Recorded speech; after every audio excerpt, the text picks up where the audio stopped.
আজি বিহাল স্নাতক মহাবিদ্যালয়ত ৰাজনীতি বিজ্ঞানৰ 2016-17 বৰ্ষৰ ছাত্ৰ ছাত্ৰীসকলৰ বৰ্ণাঢ্য কাৰ্যসূচীৰে বিদায় সভা অনুষ্ঠিত হয়।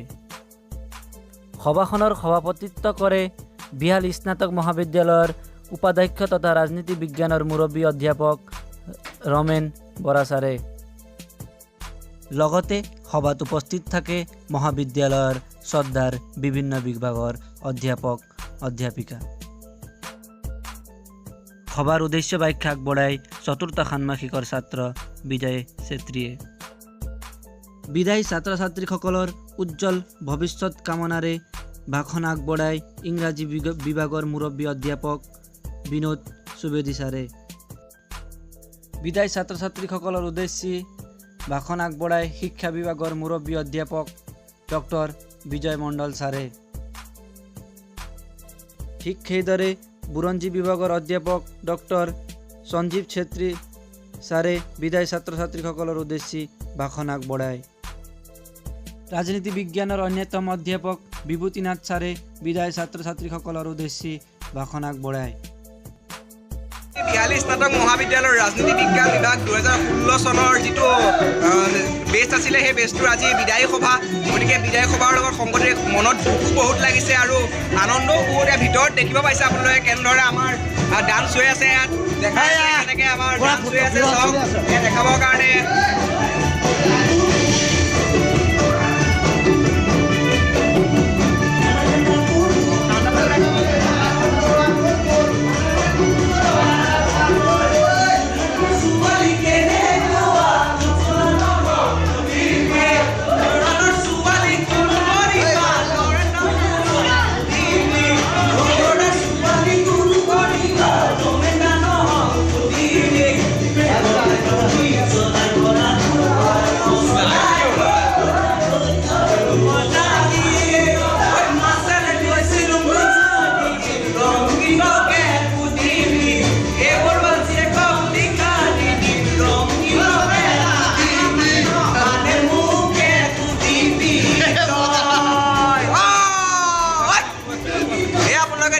কি ধৰণে আমাৰ আনন্দ আচলতে বিহু নৃত্য, বিহু বুলি ক'ব নোৱাৰি, আধুনিক নৃত্য যি আমাৰ সমনীয়াসকলে যিদৰে নাচি বাগি আনন্দ কৰিছে।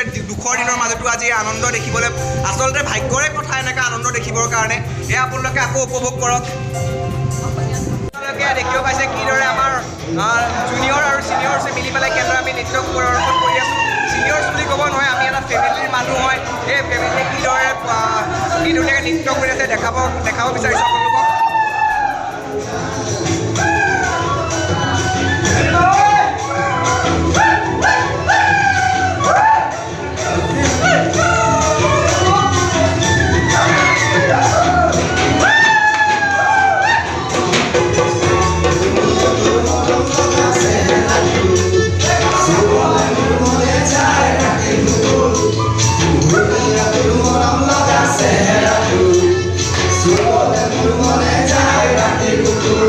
আচলতে আমাৰ এই যিটো ৰুম ৰাজনীতি বিজ্ঞান বিভাগৰ ৰুম, এই ৰুমটোৰ কথা কেতিয়াও কৈ শেষ কৰিব নোৱাৰি, কাৰণ এইটো ৰুমৰ লগতে আমাৰ বহুত স্মৃতি জড়িত হৈ আছে। প্ৰথম অহা দিনাখনৰ পৰা আজি হোৱাৰ মুহূৰ্তলৈকে দেখিছে কি ধৰণে নৃত্য, আৰু আমাৰ সদায় এনেকৈ ৰুমটো সদায় আমাৰ এনেকৈ ফূৰ্তি মনেৰে থকা হয়। ৰুমটো সদায় বহুত কৌতুকৰ পৰা আদি কৰি ইয়াতে আমাৰ উদ্ভৱ কৰোঁ আমি সকলোৱে নিজৰ নিজৰ চিন্তাবিলাক এই ৰুমতে প্ৰকাশ কৰা হয়।